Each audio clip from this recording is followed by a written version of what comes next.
Oh, there's Jeff. Ooh, let's go live. Cool. Waiting for Jeff, connecting with Jeff. And there's Jeff. Jason, good to How see you you. doing? Good to see you. Gives me a little bit of a feeling that I'm not trapped in a tiny little room in a cage right now. Totally, man. I mean, these virtual realities and virtual hangs are the closest we have at the moment to the intimacy of fellow people. So Just we might as just well feels take more it. more expansive to know there's Yeah. something outside of my cage. Oh God, I know. I know the feeling, man. I know the Yeah. feeling. You know what's great about this is you and I have been texting for a little while. As you know, I'm a big fan of your writing, Thank Grounded you. Spirituality and Soul Shaping is the second book, right? Or the previous book? First book, Yeah. but yeah. Mhm. And I just think you're so spot on. And for what's interesting, I think for viewers to know is this is our first time speaking rather than texting, and Yeah. it's kind of cool. It's like we're having a Skype call with an audience. Yeah, right, Can't right, you exactly. can't you can't It's beat like we're that? going, we're meeting for coffee and there's 219 people Yeah, sitting in the it's like audience. fireside chat with an audience of 300 and Yeah, probably right. thousands by the Totally. time this is Totally. over. But I'm So so interested in this question that we were texting about, which is this feeling of feeling entrapped and in this experience, and just what it brings up and threads back to from early life. Like the fantasies I'm having about just fleeing my reality and understanding how and so ever since I left my childhood home, I could do whatever the fuck I wanted to do pretty much, right, right? right, And then right. all of a sudden I'm back in my childhood home. My partner becomes my transferred projected imprisoning parent and I become hers, you know. So going for drives becomes like it was as a child, like finally there's something outside of my childhood home, right? Yeah, yeah. It's the same. I want to It's read, I very gotta it's go ahead. No, I was going to say that the word that comes to mind for me is that of agency or lack of agency. I remember a couple of years ago, I was going through a period of heightened anxiety. I was having like micro panic attacks related to a health scare that was not really a health scare, but more just a hypochondriacal type of neurosis that I was looping on and freaking out about. And in the end, there was nothing wrong, but I stayed with the fear for an extended period of time. And I had a conversation with a friend of mine who brought this word agency into the fore. And he said a lot of anxiety has to do with a feeling of not having agency. So there's this fear, but there's not an ability to respond to it effectively. Like there's nothing I can do to resolve this situation. And so the engulfment, I think, comes similarly from that feeling. It's like, well, being told you have to stay indoors, even though, quote unquote, the experts are saying, we know why we're doing it, it's temporary, blah, blah, blah. Still, the point is, it's like you're grounded, right? You're grounded, and we're taking away I your know that word agency, so and well. you're Not taking away grounded your in a good way, not good right. grounded. It's the bad grounded, but The bad like grounded, right? yeah, but like the feeling of having your agency robbed from you, and and you can become melodramatic about it as well, and be like, "Oh my God, they're taking my freedom," but really, Mm. it's a psychological feeling because it just going around the block without somebody telling you can't. It's not the same thing as like going to hang out with a big crowd of people, but it's still this that psychological permission slip you give yourself of like, if I fucking want to go out for a walk, I'm gonna go out for a fucking walk, and the fact that you can't is oppressive. I feel like I've been fighting. I fought all my early life to reach this place where I could Right. choose my own reality. So I want to Okay. read a quick quote I'm going to put in my next book about this, and just tell me if this resonates for you. Great. Okay, quote: "The constant need for excitement and newness, or what you call novelty, can be an indication that we're feeling stagnant in some or all areas of our life. But it can also be a sign that we're running from what lives inside of our own bones. If we keep it new and fresh, we can avoid, at least until it catches up with us, and it surely will, the old and unresolved material that comes up when there's no excitement to run towards. This is very common with people who have early life engulfment issues, because feeling locked into habitual lifestyles and environments can bring up the imprisoned feeling in you as children. And so they run in the illusion that the issue is the job or the city or the relationship, when in fact it's their unresolved issues that are stoking their flight. There really is nowhere to run from what lives inside of our bones. Now, this came from my experience. I'm not talking about you or anyone else here. Oh, yeah, you're not wrong. That unresolved issue is simply the fear of death.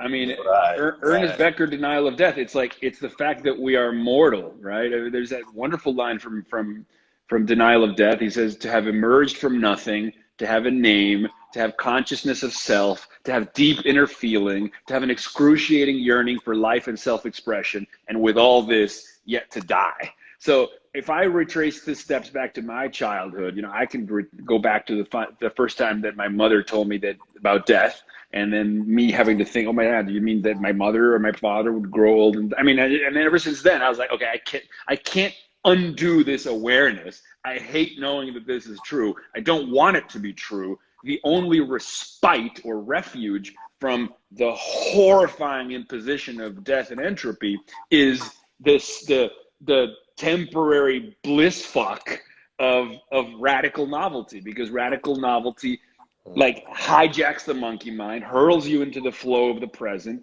Michael Pollan calls it the sense of first sight unencumbered by knowingness. And when you're in that flow and you're in that present, time ceases to exist.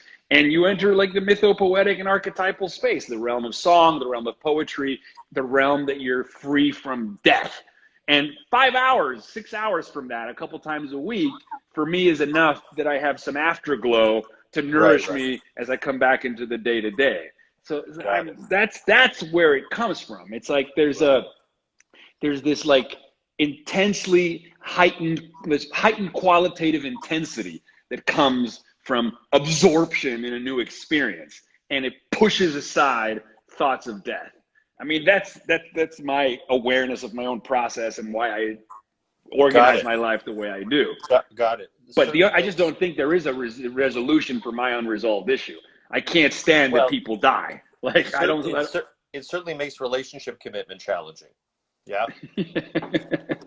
Because of the death of novelty. Yeah. I have a little hack for that, but my answer to that has always been, if you change the environment around you and you change the circumstances around the relationship, it becomes a compressed container that heightens the elation between the couples. So my solution has always been, if I'm in love, let's travel around the world as often as we can.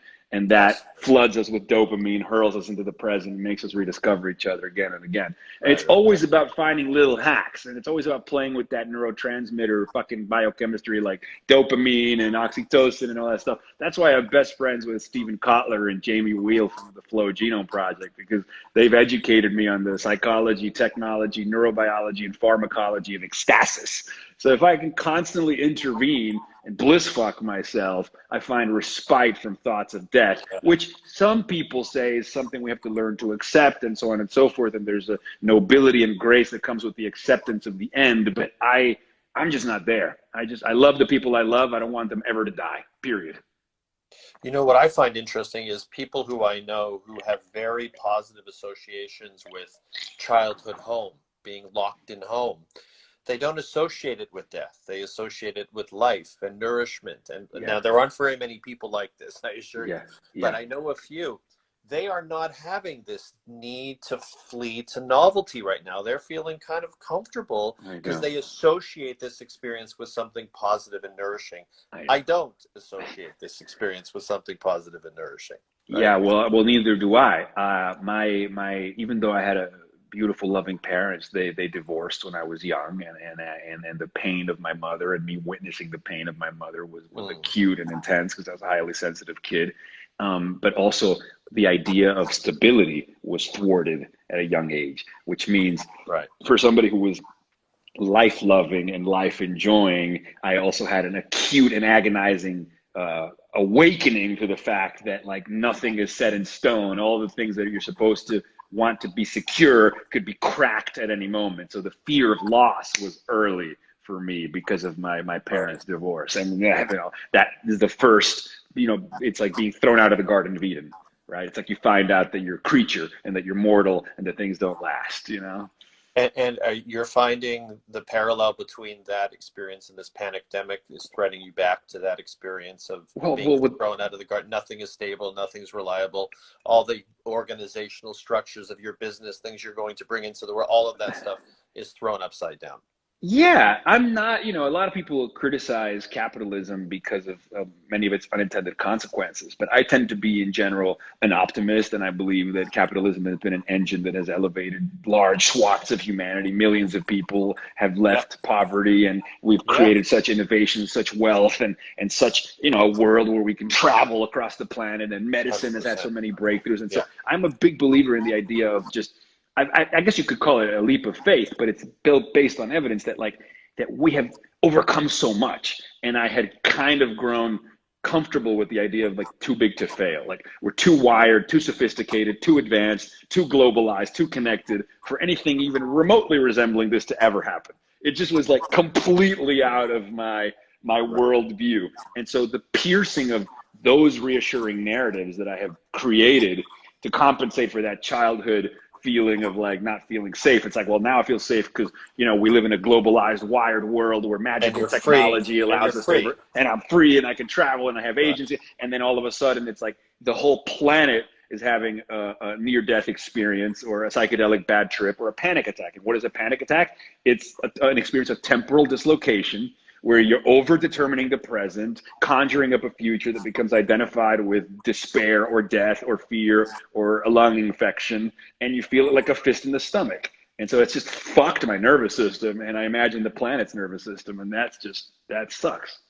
So if you track your anxiety since the beginning of this, and I've been watching you and feeling into you a bit and feeling a lot of resonance with a lot of the vibration coming through you at various moments, when you've kind of calmed down and find something positive, when you're flooded with overwhelm and you don't know what to say. I mean, all of this wild range of experience that we have no precedent for. So this Right. is completely novel, but the worst kind of novel. The So worst. as you track this internally, I mean, what percentage, if you could quantify it, of your anxiety do you feel is simply rooted in the reality of this challenge called COVID-19?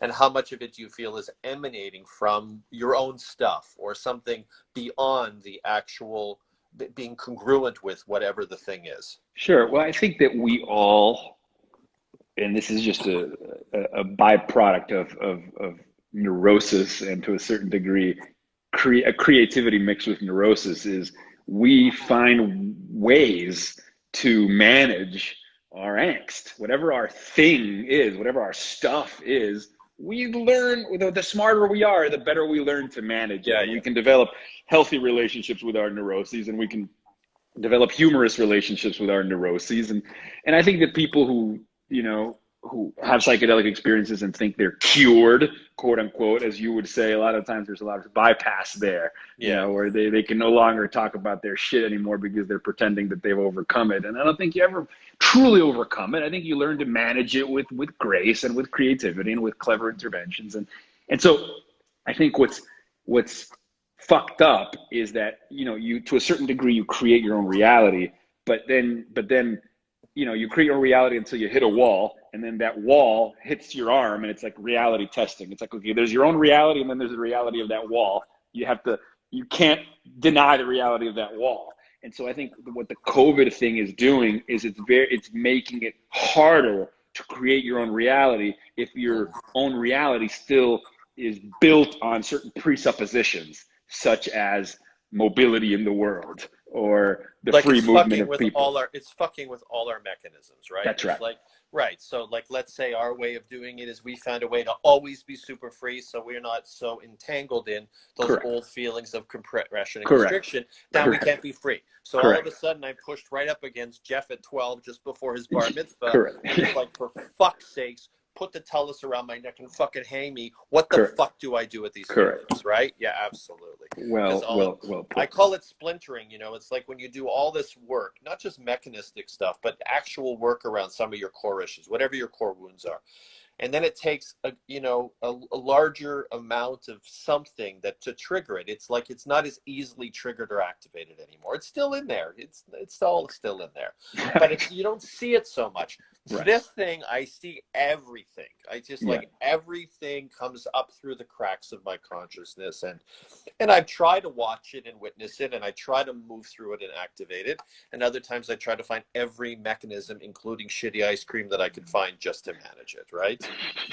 It's Yeah, totally. I wild. mean, I It's would say that, wild. yeah, yeah. I'm a person that I'm very aesthetically oriented. And so a lot of the times, back to creating your own reality, it's simple creative and linguistic choices, like going to a beautiful place and sort of set designing the experience with a certain kind of music, picking of the company of people that you really like, and kind of like calibrating an experience the same way you would calibrate set and setting for a psychedelic trip. Doing your Got it. best to essentially program subjectivity or design experience, design that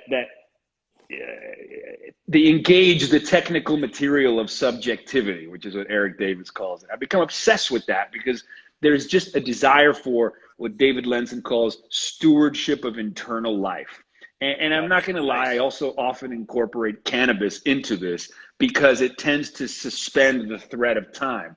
So once I've put all the ingredients, the place, the music, the right person, and then you pull in some cannabis, which floods you with dopamine, increases pattern recognition, increases salience and meaningfulness. It's like you create your little world, and then the cannabis makes you suspend disbelief of the world you've created, and then you're in it. And what happens in those moments is you tend to have these overwhelming encounters, or what they call knowledge by acquaintance, where all of a sudden you've created this world that's like this total creative world that's like so novel and so outside your normal maps that it just expands your repository of the possible, and that then Nice. like refills my feeling that, oh, there's more to me than I know, or there's more to life than I thought was possible. And that becomes like, yeah, it's like you drink that, when you come back to baseline, you have this feeling of grace because you've just glimpsed beyond the veil a little bit. It's just like, for a non-religious person, it just gives you a little bit of that like religious feeling of comfort, that there's like more mystery, more novelty, more thrills, more whimsicalness out there than the day to day might imply. Do you know what I mean? I do. And not having a hit of that on a regular basis, the way I'm accustomed to, has hurled me into a very challenging space for sure. Yeah, you're confronting yourself in a completely different way right Yeah. now. Oh, for sure. Have you engaged in holotropic breath work I have ever? not. I've done the holotropic breath work. I think I did it once in Bali at an event that I was at, and I didn't like the intensity of the forcefulness of the breath. Yeah, yeah, Just felt it's like I was going to hurt my lungs or something. But I do hear good things about it. I mean, I do. Do you, is that something that you do? I mean, it really shifted me on my path a lot. Really? I really left law after a holotropic breathwork experience at the Omega Center in New York, and then I did Stan Groff's insight and opening thing, and Uh-huh. threw my mother on my off my back for hours. It felt like years. So yeah, I mean, it was a profound portal of Yeah. possibility for me, and Really. for me, mostly my understanding of spirituality is really emotionally release driven. I don't understand sacred path independent of the emotional process. So that was the best way for me to act, other than the opening of my heart in other ways. That was the best way for me to activate the material, energize it, excavate it, and move the material, and then to enter into a more unified field. So, Wow. it helped me to understand reality in ways you're describing simply Mhm. by utilizing the breath itself. It's very Oh. good for Jewish people with Jewish livers who can't do drugs. We Yeah. just breathe, like that. There's one of my favorite. I love the feeling of awe. Is really, I mean, that's, I call my videos shots of awe. And there's all this science, positive psychology, that talks about these experiences of awe, where they say our perceptual, or our experience, we have an experience of such perceptual expansion that the mental models of the world that we built up in our adulthood, right, the been there's and seen that's of the adult mind that Michael Pollan describes, are obliterated in the face of an experience that forces us into a state of accommodation, simply to make room for something that is like the territory beyond our maps. And these experiences are exhilarating in the moment. They're ecstatic, but they leave a real afterglow of increased well-being, increased compassion, increased creativity. And so I sort of found that idea and those experiences, and I just like grabbed them, and I was like, this is how I'm going to live my life, you know. And I'm essentially, and to use Sagan's term, a wonder junkie, you know. And that's like I call you peak experience man. peak experience, man. Thank you. Yeah. And I'm a healthy person. You know, I don't have manic episodes. I don't stay up for 3 nights without sleep. Like people would find it funny when they saw how like I go to bed early. I don't really drink alcohol. You know, I don't really play with many drugs at all. I mean, I like cannabis a lot, but I use it ritualistically and deliberately and intentionally. Like, so I'm not really somebody that in their search for ecstasis puts themselves at risk. You know, I'm very risk averse. I'm highly disciplined, but I am peak experience man for sure. You are peak Holy experience shit, man. That's just like perfect name for you. So Jeff, I want to hear your take on, you know, one thing that I can't stand is this thing of like, you know, and I understand people's need for reframe, but like this virus is here to teach us, and what a beautiful opportunity to like practice. Thank you. Right? That's just so sick. I mean, they can have that experience, but I don't think you can speak. I mean, people are compressed and constricted and terrified about money. There's so many people already impoverished in this world.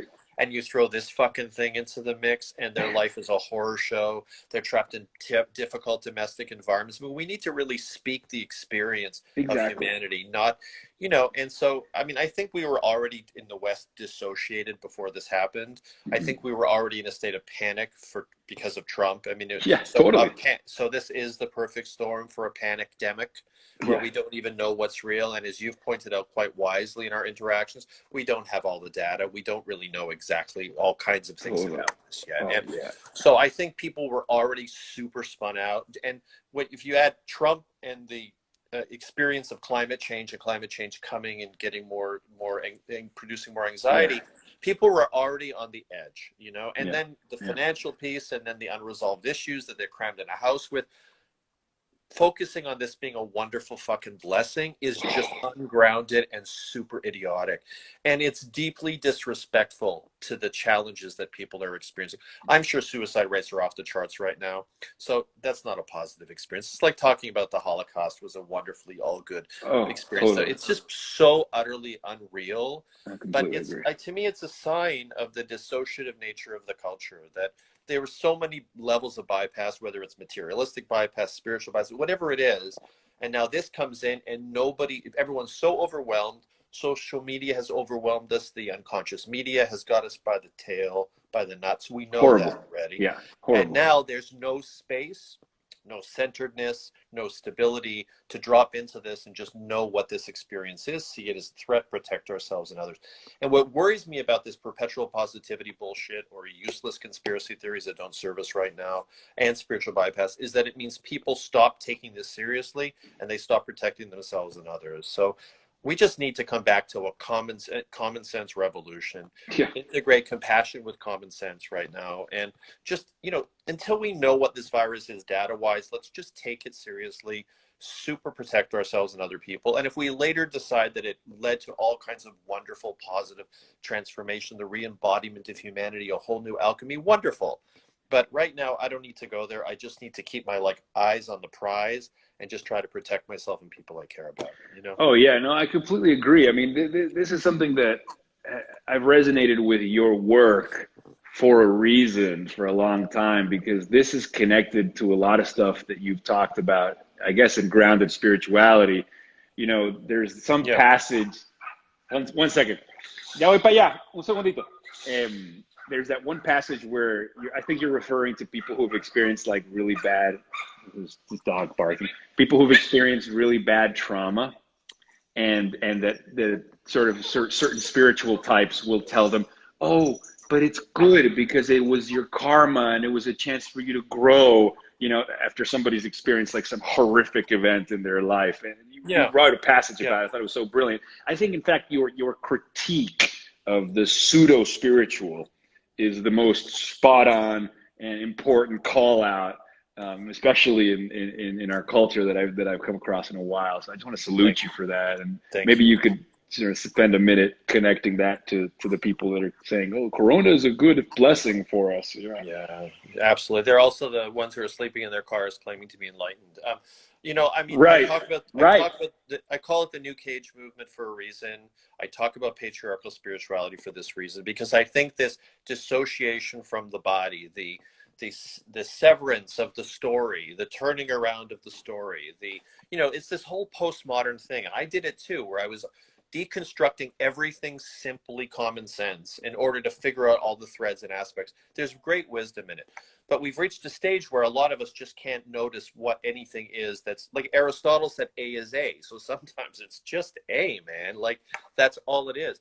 And what got, I made a film, Carmageddon. I've been doing this stuff for a long time. And grounded spirituality is the culmination of this message in many ways. But what really got me going in 2013, I knew a woman on Facebook. I didn't know her well, but I knew her well enough. And she had a therapist to help her to manage her trauma for many years, did somatic work, got involved with the New Cage stuff, the bullshit law of attraction stuff. And she fired a therapist, disconnected from all of those support structures, and then her stuff, because it hadn't gotten anywhere, as you noted earlier, emerged in the middle of the night, and then she eventually kept threatening to hang herself, and then she hung herself. And she had bought into all these New Cage beliefs: perpetual positivity, it's all good, it's all a reflection, it's all a mirror, these were all karmic choices. Now, if someone says to me, I know for sure, having worked on myself, that that was a karmic choice, I can't argue with them. But to tell people who are challenged, in a state of disarray, overwhelmed, super fucked up, and getting physically ill, that it was all karmic, that everything immunological has to do with their karma, is so deeply disrespectful I and agree. preposterous. I I don't even know agree. where to start with that. I completely agree. I think that's the reason that your work has resonated with me, because obviously, people see what they want to see often in my work. My videos are so open to interpretation. I mean, I do a lot of videos about technology and innovation, and I do so many corporate speeches about tech, but then other people will see my work as deeply spiritual, even though I would say that it's actually more existential, and often talks about the harrowing incongruities of being mortal while longing for infinity. But the point is, people see what they want to see. But I've connected with a lot of people who are very spiritual, but often there's a lot of self-righteousness in their spirituality, I know, and and they bash the ego. That's the yeah, irony, right? yeah, They bash the ego, and they're better than fucking everybody. I mean, it's so preposterous. But that's the whole unground. That's almost all those spiritual teachers are trapped in the delusion of the knowing. They want to be the knower. right, And by definition, and they bash the ego, they bash the mind. They're completely controlled by their minds. They're not in their hearts. It's all a complete mind fuck, yeah, basically, yeah, in the strictest sense. And yeah, that's all completely. over the world. For me, spirituality is humanist. So the guy who's the most human is living in the most sacred place for me. And the one who's bifurcating humanist from spirituality, making them two different realities, you can see why the gurus did this. They can get away with anything. You can't be angry. You can't gossip, right? It goes on and on forever. And if they fuck up and sleep with everybody in the room, then they claim that that was their personality, but it wasn't who they really are in the absolute self sense. That's where this Oh, started. This the yeah, perfect game. They sit in the meditation cave. The whole village feeds them and brings the milk. All the women and the people with the yeah, feelings are yeah, wasting their time.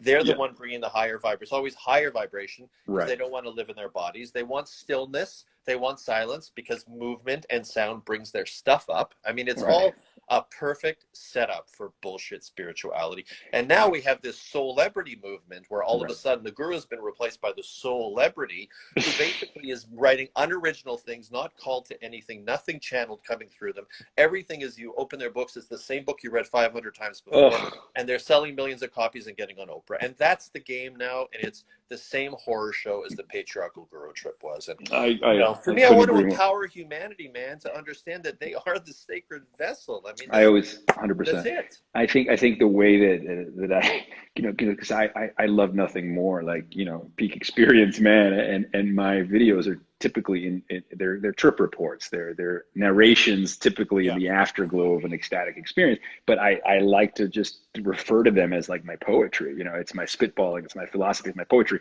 And the way that I do that, well, the reason that I do that is because there's a difference between poetry and scripture. Poetry is like, it's my song, man. It's not the rules for how you need to live. It's not telling, it's not the cult of Right. Jason. It's Right. just my poetry. But Right. I'm just shocked by how many people have like ecstatic experiences or quote unquote spiritual experiences or psychedelically mediated experiences. And then instead of making poetry, they want to write scripture. They want to write the new 10 commandments. And then as soon as they want to do that, I'm like, you lost me, man. If you can't separate church and state, then you lost me. You're Got it. taking your own church experience and you want to make it the scripture or the state experience for everybody else. That's fucking bullshit. Let me say, Jason, I just want to say something, my impression of you. I mean, you've given me some very positive reflections. So I feel as though, I mean, I get that you go to this, you're very expansive. I mean, Mm. and energized and vital and alive. And you're one of the most brilliant orators I've ever experienced before. I mean, Thanks, no, man. yeah, I'm not kissing your ass. This is really the truth. I mean, you very seldom, you and like Andrew Harvey are like two of the most brilliant orators I've ever seen in my life. Oh.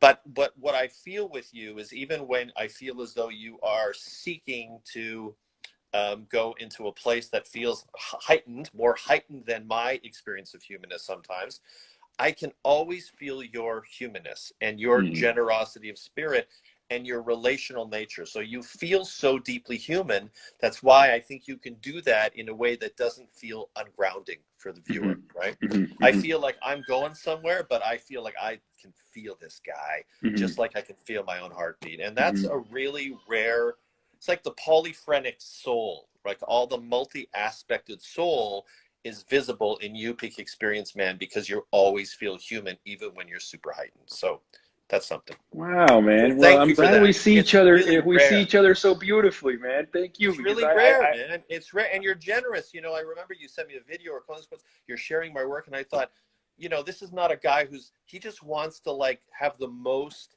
um, actualizing experience for this species and himself. And I'm like that. You're oh, dude. not Yeah. competing. There's all these competing people. I can't men No. competing. I can't stand. That's not your trip. No, no, because I love excellence, man. And so when I see excellence, Yeah, sometimes I get inspired and I think I produce something excellent, great. But when I see yeah. excellence elsewhere, It gives you I hope. want to It celebrate gives it. you hope. Yes, yes, man. I get off on it. I get off There's on excellence and brilliance and bullshit, right? lucidity. There's so much bullshit. I hate bullshit and I love brilliance. And so I think people are very clear that if I can be curator and a barometer of it, I'll take it because I definitely think that I definitely think I have an eye, like when I resonate, when I see myself reflected, when I recognize what I see, and I'm just like, oh, and you should meet my mother. You would totally get me. She's a teacher, English literature for 40 years and a poet and a musician, and she changes lives. And, if you met her and spoke to her, I would make a lot more sense as well. So, but it's Cool. beautiful stuff. Cool. Well, Jeff, man, I salute you. I celebrate you. I think maybe You we'll too. end this first chat of ours because I'm supposed to go on a little sunset ride with Nice. my cousin here. But Nice. I think we should do this again because We'll you're do it. you're you're brilliant, and I think that there's a lot of stuff to talk about more on just the pitfalls of like fake spirituality and how to move more towards like grounded spirituality Sure. because I just think that you're just so clear and spot on in your reflections and observations. So let's do this Thank you. again, man. Thank you, Peak Experience, man. I appreciate it. I think that's gonna be the name of my book, Peak I think it Experience, should man. be, and I'm looking Holy forward to shit. your book. That'd be great. I'm terrified of writing because I feel like writing is for authority and I just want to play. But still, I like Peak Experience, man. I'm not gonna lie. I'm gonna make a shirt maybe that says Peak Experience, man. Holy shit. Well, thank you, Jeff. You're Thanks, awesome. buddy. You too. Take it easy. Okay, see you soon. Okay. Okay. Okay, ciao. Bye.